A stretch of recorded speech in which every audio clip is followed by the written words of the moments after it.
자, 이 마가복음 12장 24절로 27절 말씀입니다. 자, 신약성경 76페이지 마가복음 12장 24절로 27절 말씀입니다. 마가복음 12장 24절로 27절. 자, 우리 한 목소리로 다 같이 시작. 예수께서 이르시되 너희가 성경도 하나님의 능력도 알지 못함으로 오해함이 아니냐. 사람이 죽은 자 가운데서 살아날 때에는 장가도 아니가고 시집도 아니가고 하늘에 있는 천사들과 같으니라. 죽은 자가 살아난다는 것을 말할진대 너희가 모세의 책 중 가시나무 떨기에 관한 글에 하나님께서 모세에게 이르시되 나는 아브라함의 하나님이요 이삭의 하나님이요 야곱의 하나님이로라 하신 말씀을 읽어보지 못하였느냐. 하나님은 죽은 자의 하나님이 아니요 산 자의 하나님이시라. 너희가 크게 오해하였도다 하니라. 아멘. 네, 할렐루야. 아멘. 오예배 참여한 여러분들 주님의 이름으로 축복합니다. 할렐루야. 아멘. 네, 서울에 가면은 궁도 많잖아요. 뭐 경복궁, 창경궁, 덕수궁, 무슨 궁도 많고, 또 서울에 가면은 종묘, 동묘가 있어요. 종묘. 이 종묘라고 하는 것은 왕들의 위패를 모신 곳으로서 날마다 해마다 거기에서 왕이 나와가지고 제사 지내는 곳이 바로 이 종묘입니다. 그런데 이 동묘는 뭐냐? 동묘는 원래 이름이 동관왕묘, 동관왕묘. 그래서 이게 아주 이름이 줄어들어서 동묘가 되었는데, 이 동관왕묘라는 것은 무슨 뜻이냐면은 관왕의 묘가 동쪽에 있다. 그래가지고 동묘에, 줄여서 동묘에, 관왕의 묘가 동쪽에 있다. 그러면 이 관왕이 누구냐? 이게 관왕이 누구냐면은 삼국지에 나오는 관우가 관왕이에요. 장수였었는데 죽은 다음에 워낙 그냥 관우가 싸움도 잘하고 또 용맹하고 덕도 있어가지고 나중에 이 왕으로 올렸어요. 왕으로. 그 당시에는 황제가 있잖아요. 황제 밑에 왕들이 많잖아요. 그래서 관우도 이제 왕으로 올려가지고, 그래서 관왕의 묘가 동쪽에 있다 그래서 동관왕묘라고 그럽니다. 자, 근데 이 관우의 묘를 왜 우리나라에 썼냐 그러면은 정확히 묘가 아니라 사당이에요. 사당. 거기에 뭐 시체는 없고 그냥 관우의 사당인데, 임진왜란 때 명나라가 우리나라에 와가지고 도와줬잖아요. 그러면서 임진왜란 끝나고 돌아가면서 명나라에서 여기에다가 관우의 사당을 지어라 그렇게 명령을 내렸어요. 그러니까 힘없는 국가가 참 얼마나 어처구니 없으니까 이미 쓸모없는 이 관우, 자기들이야 이 관우를 막 조상이고 신으로 모시지만 우리는 아무 쓸모없는 사람이잖아요. 근데 어쩔 수 없이 이제 명나라가 거기에 명령하니까 거기에다가 이 관왕의 묘라 그래서 사당을 지어놓고 거기에 들어가 보면은 이 관우의 트레이드마크 보니까 시커먼 긴 수염이잖아요. 이게 이 관우의 형상이 거기에 딱 앉아 있습니다. 참 이거 보고는 참 얼마나 어처구니 없었는지 몰라요. 우리나라에서도 별로 별로 역사적 가치가 없으니까 지금은 별로 돌보지 않고, 지금은 뭐가 더 유명해요? 동묘 벼룩시장. 이게 더 유명하잖아요. 자, 여러분, 이렇게 어처구니 없는 역사, 이미 죽어서 없어진 이 사람을 신으로 모셔라. 이 사람을 우상 섬겨라. 그래가지고 우리가 억지로 그냥 그렇게 이것을 지어가지고 섬기게 되었는데, 참 이 관우는 지금 죽어서 이 땅 위에서 아무런 힘도 없어요. 그냥 그 형상만 남아가지고 사람들에게 우상으로 섬김을 받고 있는데, 반면에 우리 하나님은 어떤 분이십니까? 우리 하나님은 영원히 살아계신 분이에요. 수천 년 태초 전부터 지금까지 영원히 살아계시면서 우리를 돕고 계시고 보호하시는 우리의 아버지이십니다. 할렐루야. 신앙은 체험이에요. 신앙은 경험이에요. 그냥 관우가 아주 좋은 사람이라 그러더라 그래서 그 사람을 섬기는 것이 아니라 신앙은 체험입니다. 하나님은 지금도 살아계시어서 우리 기도를 들으신다. 하나님은 우리와 함께 하신다. 이게 체험적인 신앙이에요. 그런데 예수님에게 바리새인과 사두개인들이 질문했잖아요. 바리새인들은 세금 문제를 가지고 예수님께 질문했고, 사두개인들은 부활신앙의 문제를 가지고 예수님께 질문을 했어요.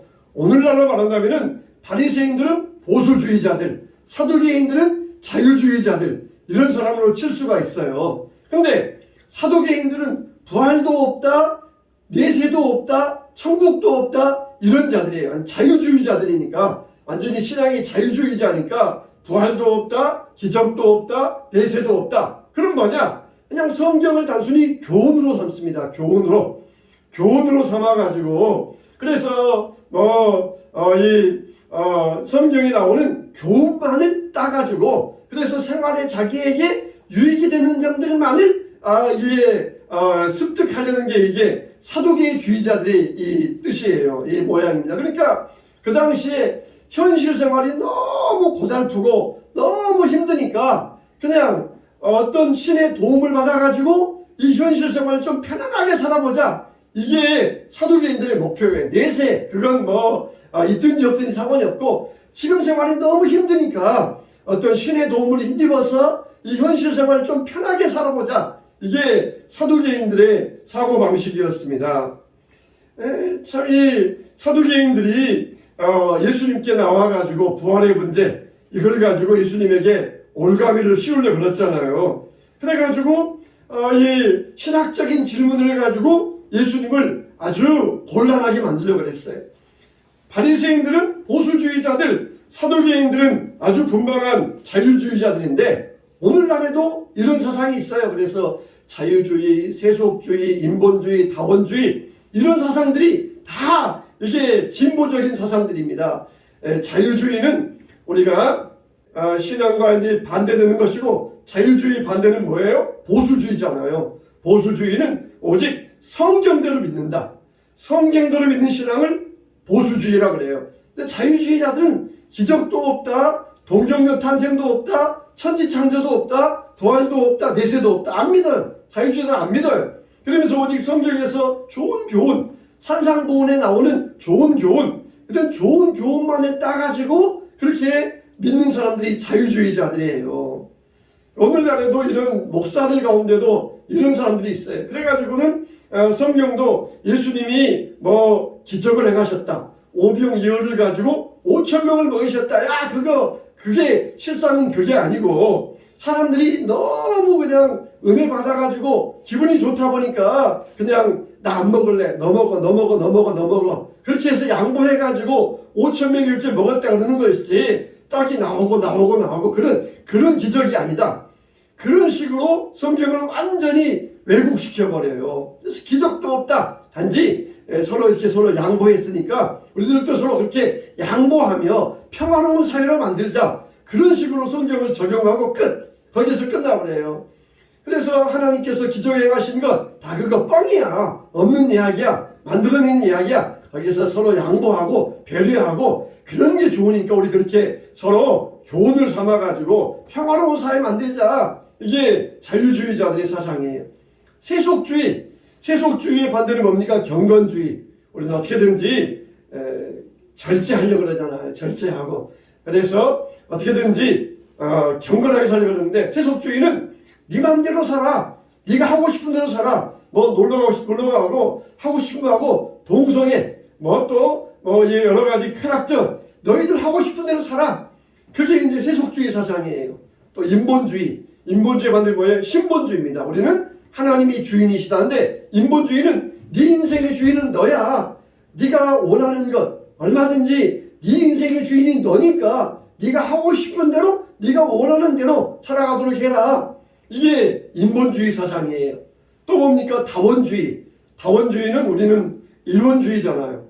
우리는 오직 구원은 예수님밖에 없다. 다른 이름을 우리에게 주신 적이 없나니 오직 예수님만이 우리의 구원이시다. 근데 다원주의자들은 산에 올라가는데 길이 동쪽으로 올라가도 되고 서쪽, 남쪽, 북쪽 아무 데나 산에 올라가면 되는데, 그냥 불교에도 구원 있고 유교에도 구원 있고 이슬람교에도 구원 있고 다 똑같은 거 믿고 나중에 가서 산 정상에서 만나면 되는 거야. 그러면서 이게 종교 다원주의예요. 다원주의자들. 우리는 오직 이론주의잖아요. 오직 예수님 외에는 천국 가는 길이 없다. 예수 외에는 다른 구원이 없다. 그럼 그런데 이 다원주의, 종교 다원주의, 이게 얼마나 또 요즘에 와서 기승을 부리고 있는지 몰라요. 여러분, 우리가 이제 내일 모레 지방선거가 있는데 정치적으로야 진보주의, 보수주의 있잖아요. 얼마든지 정치적으로야 진보주의, 보수주의 선택해서 내가 좋아하는 편에 표를 줄 수 있어요. 나는 진보주의야. 틀린 게 아니에요. 나 보수주의야. 틀린 게 아니에요. 난 중도야. 틀린 게 아니에요. 다 맞아요. 다 이걸 어울릴 수가 있어요. 근데 우리가 교육적인 면에 있어서는 참 이 진보주의를 선택할 수 없어요. 교육적인 면에 있어서는. 이 진보주의 교육감들이 들어서서 어떻게 합니까? 그냥 동성애 인정해라. 진화론 인정해라. 학교에서 모든 종교활동 금지해라. 이게 진보주의자들의 사상이고 이게 이 진보주의자들이 지금까지 해왔던 거잖아요. 여러분, 우리가 프랑스 하면은 세계에서 가장 먼저 자유를 실천한 나라가 프랑스입니다. 그래서 프랑스도 자유, 평등, 박애, 이게 프랑스의 국시와 마찬가지인데, 그렇게 프랑스 모든 사람의 인권을 중요시하고 다 평등하다 그러면서 자유를, 무한한 자유를 준 나라가 프랑스예요. 근데 지금에 와서 프랑스가 맨 먼저 뭘 하고 있느냐, 이 청소년들 SNS 금지법을 만들었어요. 청소년들 SNS 금지법. 아니, 이거 청소년들이라고 이걸 못하게 하면 인권 억압이 아니냐? 당장 그게 나올 터인데 모든 프랑스 국민이 그걸 다 동조하고 있어요. 동조하고 있어요.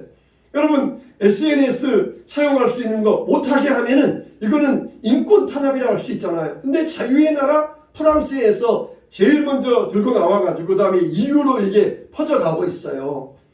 그래서 이게 자유의 나라라고 하는 그 나라에서 가장 진보적인 교육을 선택하지 아니하고 오히려 더 보수주의적으로 교육적인 면에서는 돌아가고 있어요.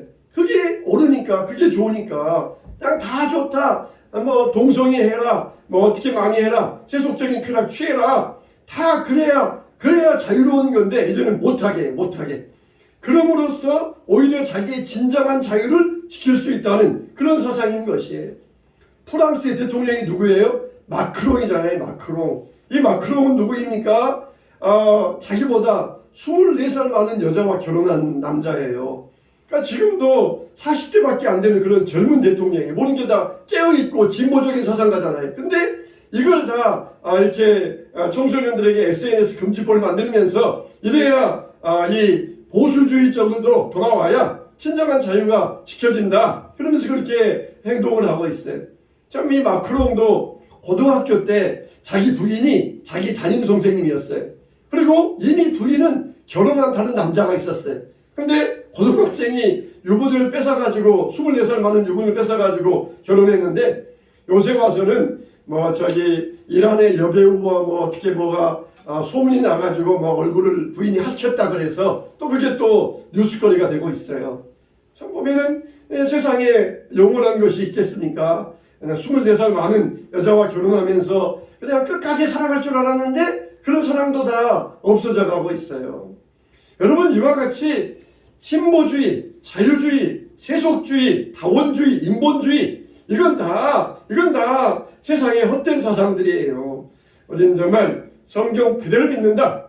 성경대로 믿는다. 성경에 나온 대로 이 말을 묘하게 그냥 비틀어가지고 이건 원래 그런 뜻이 아니야. 이건 실상 이런 뜻이야. 그러면서 그럴듯한 것을 보여주는 것 같은데 그건 다 바로 사탄적인 사상이에요. 성경에 나오는 대로, 성경에 기적이 있다? 기적 그대로. 성경에 창조가 있다? 창조 그대로. 성경에 노아 홍수가 나온다? 그럼 노아 홍수 그대로.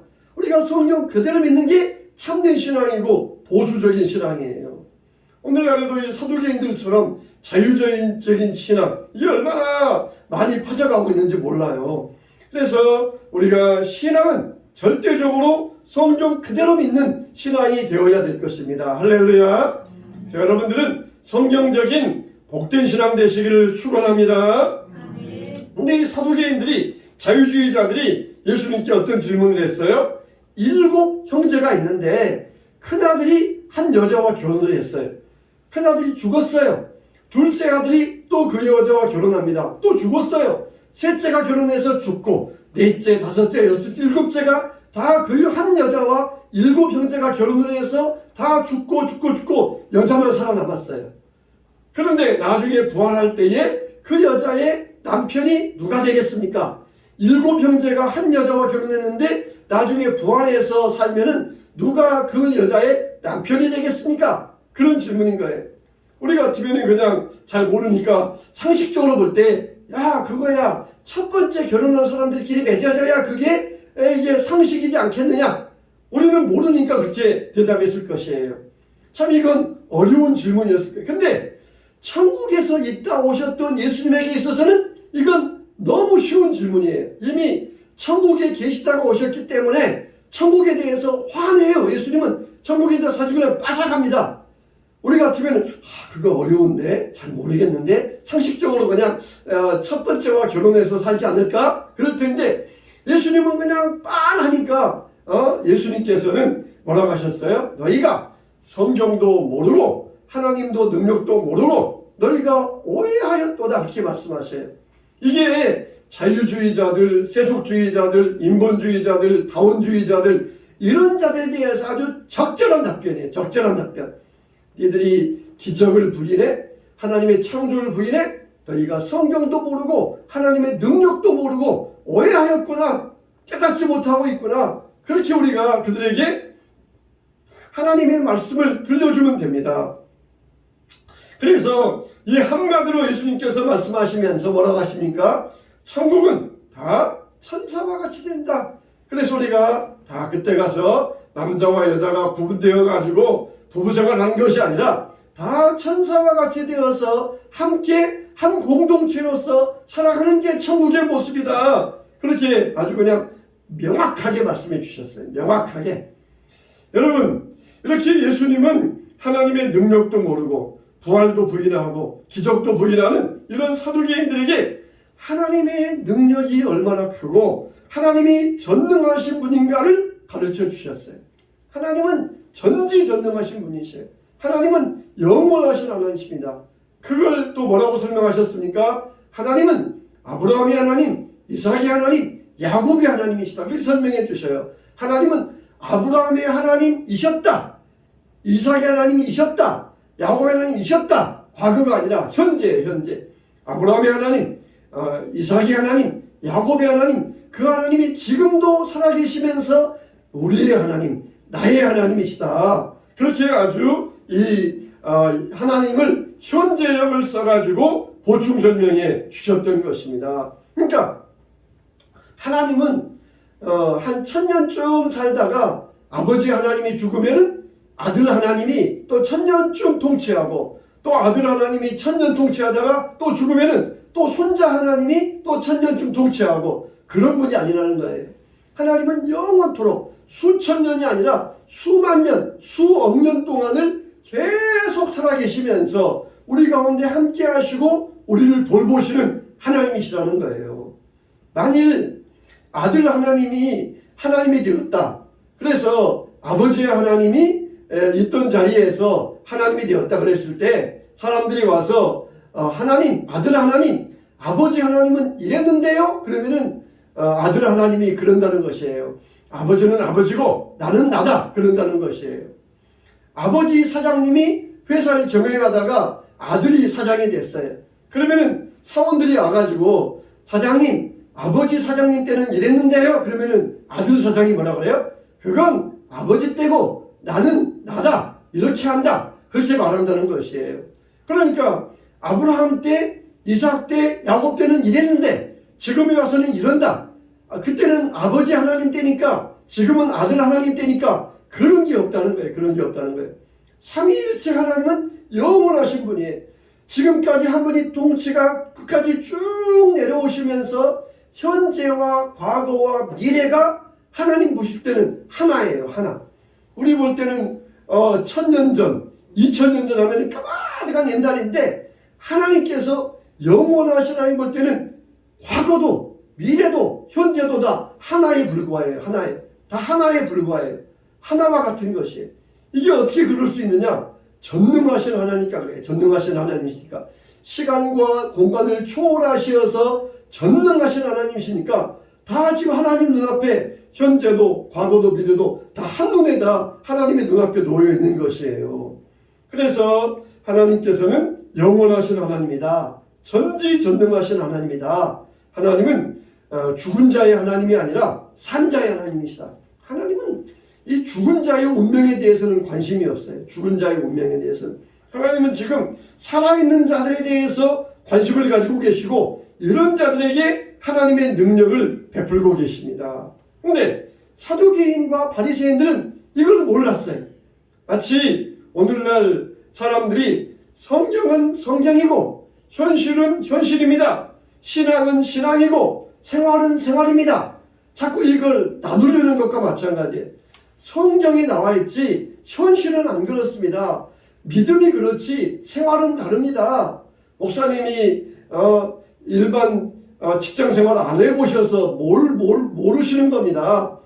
그렇게 우리가 나눠서는 안 돼요. 사두개인들처럼 그렇게 하나님은 하나님이고 현실은 현실이니까 우리가 현실 가운데서 하나님의 도움받고 하나님의 힘을 입고 하나님께로부터 내가 현실에 고달픈 것을 도움받아서 살아가면 그게 최고인 것이지 뭐 부활이 있다, 내세가 있다, 기적이 있다 그거는 안 믿겠다. 이게 사두개인들의 신앙이에요. 그냥 믿음은 믿음이고 현실에서는 내 힘 가지고 내 노력 가지고 내가 열심히 해서 어떻게든지 성공하려는 것 이게 사두개인적인 사고방식이라는 거예요. 우리의 모든 생활 직장 생활하는 것도 학업 생활하는 것도 이게 다 뭐예요? 믿음과 따로 되는 게 아니에요. 다 하나님께서 주관하고 계시는 것이에요. 하나님께서 우리가 가정생활하는 것도 직장생활하는 것도 하나님께서 다 섭리하고 계세요. 근데 하나님 여기는 타치하지 마세요. 여기는 건드리지 마세요. 이건 내가 알아서 할 테니까 이건 냅두시고 나는 그냥 믿음 생활 잘하고 교회 잘 가고 헌금 잘 드리겠습니다. 근데 이거는 절대로 타치하시면 안 돼요. 이게 바로 사두개인들의 이분법적 생활. 다 하나님의 영역에 있는데 어떻게 그걸 감출 수 있겠어요? 하나님 눈앞에 있는데 어떻게 그걸 숨길 수 있겠습니까? 우리는 다 일원론적인 신앙생활이에요. 하나님 앞에서 다 모든 게 하나이다. 현재도 미래도 과거도 현실도 믿음도 생활도 성경도 다 하나이다.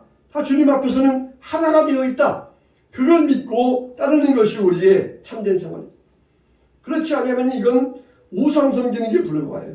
관우를 관함으로 섬기면서 거기에다가 복 달라고 전하는 우상 숭배의 종교 생활에 불과한 것입니다. 부활을 믿지 않으니까 뭐에 단지 현세지향적이에요. 그래서 사두개인들은 사람들에게 대접받는 것 좋아하고 사람들에게 보여주기 그런식 좋아하고 또 사람들에게 보상받기 좋아하고 기도해도 하나님께 하는 것이 아니라 내 거리에 서서 기도하면서 사람들에게 칭찬받으려고 사람들에게 존경만 받으려고 그렇게 모든 게 다 현세지향적이에요. 현세지향적. 현세에서 보상받고 현세에서 대접받고 현세에서 복받고 이게 다 현세지향적인 그런 이 모습이었어요. 우리는 어떻습니까? 우리는 정말 사람들이 안 보는 곳에서 하나님께서 보고 계신다. 사람들이 모르는 것을 하나님이 아신다. 그러니까 이게 얼마나 우리의 신앙과 속과 세가 속세와 또 신앙의 현관이 다 주 안에서 별다른 것이 별개가 아니라는 것이에요. 부활은 그냥 단순히 오래오래 사는 것이 아니라 부활은 우리의 삶이 질적으로 변화되는 거예요. 질적으로. 우리가 이렇게 몸을 입고 살다가 서로 부부끼리 살면서 그렇게 부부끼리 막 영원토록 오래오래 사는 게 그게 영생이 아니라 질적으로 변화되어가지고 우리가 천사처럼 되어서 하나님의 천사와 같이 하나님의 하나님처럼 그렇게 살면서 서로 우리가 이렇게 하나님 앞에서 살아가는 생활 이게 바로 영생을 누리는 길이라는 것입니다. 참 여러분 우리가 조금 우리가 좋은 게 있으면은 야 정말 천국 같다 그런 말 하잖아요. 또 조금 힘들면은 야 정말 지옥이다 그런 말 하잖아요. 그래서 조금 막 좋고 조금 화려하고 뭐 좋은 풍경 보면은 야 정말 여기가 천국 같다 이야기를 하고 뭐 군대 생활할 때나 학교 다닐 때 힘들면은 야 정말 지옥이다 지옥이다 그러잖아요. 미생에서도 보면은 너희들 직장을 전쟁이라 그러잖아. 직장 밖은 지옥이야 그런 말이 나오잖아요. 여러분, 조금만 힘들면 지옥이라고 그러는데 지옥을 몰라서 그래요. 지옥을 몰라서. 천국을 몰라서 그래요. 조금만 좀 천국이라고 그러는데 천국을 몰라서 그래요. 나중에 여러분이 무엇을 상상하든지 아무리 좋은 것을 상상하든지 나중에 천국 가보면은 야, 내가 정말 상상한 게 얼마나 유치했는가. 겨우 그냥 어린아이가 사탕 하나 빨면서 야, 이게 최고 맛있는 것이야. 내가 그 정도밖에 천국을 몰랐구나. 그러면서 내가 정말 상상했던 모든 게 정말 유치하다. 그렇게 생각하게 될 거예요. 마찬가지로 나중에 지옥 가면은 여러분들이 어떻게 가장 끔찍한 것을 상상한다 할지라도 지옥은 그보다 더 참혹한 것이 될 것이에요. 뭐 지옥을 어떻게 상상합니까? 막 뱀이 칭칭 감고 있고 막 불 속에 들어갔다 나오고 막 똥통에 들어갔다 나오고 그런 걸 지옥이라 상상하잖아요. 근데 막상 지옥에 가보면은 그보다 더 끔찍하고 무서워가지고 이를 갈며 후회한다고 그랬어요. 이를 갈면서. 우리가 세상 살아가면서 가지 말아야 될 곳이 두 개 있잖아요. 교도소하고 병원. 될 수 있으면 가지 말아야 될 곳이 교도소하고 병원이에요. 근데 병원이 어쩔 수 없이 가야 되지만은 교도소는 절대로 가면 안 되잖아요. 근데 우리가 죽어서 절대로 가지 말아야 될 곳이 바로 이 지옥이에요. 지옥. 지옥은 우리가 생각하는 것보다 어떤 것을 상상하든지 그보다 더 무섭고 두려운 곳이 될 것이에요. 어떤 일이 있어도 우리가 지옥은 피해야 되는 것이 우리의 신앙이 되어야 될 것입니다. 정말 천국은 세상의 어떤 언어도 형용할 수 없어요. 세상의 모든 말 다 동원해도 천국을 설명할 수 없습니다. 천국은 하나님의 세계이기 때문에 인간의 언어로 표현할 수가 없어요. 사두개인들은 정말 성경도 모르고 하나님의 능력도 오해해가지고 자꾸 그 문제 가지고 예수님을 올감이 씌우려고 그랬지만 예수님은 그건 아무것도 아니에요. 전지전능하신 분이기 때문에 너무 쉬운 문제였던 것이에요. 우리들도 성경과 하나님의 능력을 제대로 아시기 바랍니다. 하나님은 전능하신 하나님이세요. 하나님은 모든 것을 아시고 모든 것을 이루시는 능력의 하나님이십니다. 하나님이 우리를 위하여서 영원한 나라 천국을 예비하고 계세요.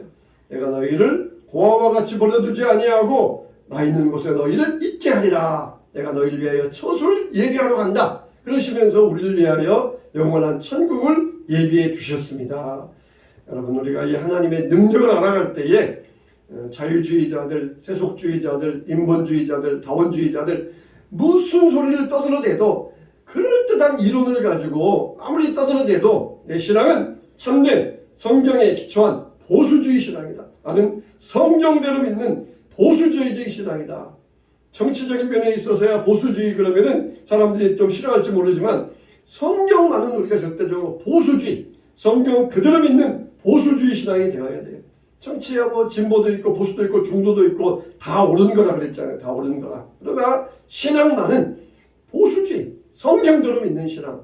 아무리 세속주의자들, 자유주의자들이 아무리 좋은 말로 현혹을 해도 우리는 절대적으로 성경대로 기적을 믿고 창조를 믿고 홍수를 믿고 예수님의 부활과 재림을 믿는 이 절대적인 이 믿음을 우리가 놓치지 말아야 될 것입니다.